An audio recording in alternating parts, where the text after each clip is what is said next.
greatest showman in drag racing, Scott Palmer. Well, he's got a new show riding along with him that is a full 8-second ride. We do have to wonder, can he do that ride himself? He's next here on the CompetitionPlus.com Peak Pit Note.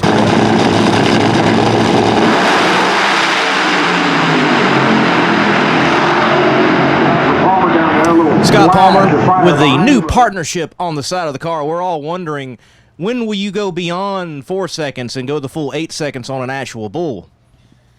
Well, I wouldn't hold my breath, especially for the 8 seconds. As far as getting on one, they have slid me down on one, and it's pretty terrifying, I'll tell you. I'm not going to say I'd never let them pull the chute open, but I would say riding 8 seconds, they'd have to put me on a pretty tame bull to make that happen. Well, you're used to riding a bull of a nitro car, and what a great pairing with the professional bull riders with NHRA Drag Racing, both marketing themselves as extreme sports. How did this all come together, and what does the PBR think about drag racing? Well, so far they like it pretty good. We had Cowboy Stu out here, Stu Crow, and you know, I met the PBR, all the people from PBR through him, and Mandy Williams, she is one of the marketing companies that handles all that stuff, and actually Stu calls her late at night whenever we're having a cold beer and we talk about promoting stuff and doing some things, and Mandy thought it'd be a great idea, and that's pretty much how it came about. I give her full credit for that because she made this whole deal happen. Scott, recently there's been a lot of people to step in your car, from Alex Laughlin, other notable names throughout the world of motorsports. A drag racing legend in every truest sense of the word, Ricky Smith. Tricky got in your hot rod and took a lap of Virginia Motorsports Park.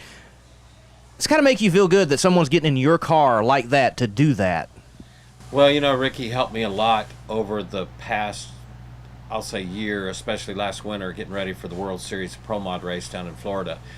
And, you know, I'm not a four-link guy, I'm not a chassis guy, and as far as I'm concerned, Ricky Smith is one of the best that's ever lived in a door car. So, you know, he took the time to help me. It wasn't a financial deal that we did. He just probably didn't want me to hurt myself, you know, because I just don't know enough about it. But he took the time all winter to help me with that Corvette, and my goal was to go down there and pack the front wheels like them badass turbo cars do, where they pick the wheels up about half track and carry them, and I don't know if you've seen the pictures or videos, but man, did it do it. It was awesome, and we knew we weren't going to go down there and, you know, win that race with all those badass Pro Mod guys going, but I wanted to take my old clutch car down there and rev it up to 7,000 RPMs and slide my foot off the clutch and carry the wheels and have a good time.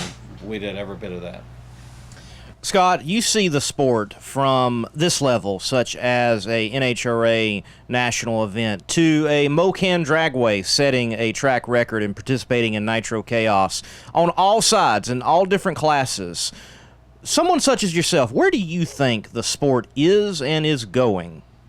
I think the sport's alive and well. You see a lot of negative stuff all the time. You always see negative stuff, but you know, we were at the PBR last weekend and we were promoting this race, you know, but this Topeka race coming up. I realize it's the last race, but Scott Higgs is putting together the Odessa track over there, and I believe it's Flying H Dragway or Speedway.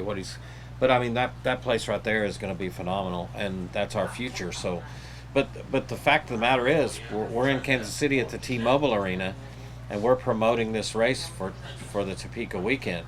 That's going to help us next year when it moves to Odessa, and that's, I think we're okay. I think, you know, the COVID year, like everything else, put us all back a little bit. It set all of us back. So what we need to do is all gather up and get together and make shit happen. And what I do is I'm not just talking about NHRA, drag racing in general. Without Chris Graves, we would have lost a lot of our enthusiasm for drag racing, especially fans, because he kept Funny Car Chaos and Nitro Chaos going during those years, especially during that year. That year we had a big race, you know, and I think right now, drag racing, even you can be an NHRA fan, or you've got about 5 other venues to be fans of. So I think we're doing good. We just need to keep it going. We need to get everybody like back on the same page, and let's go racing, you know.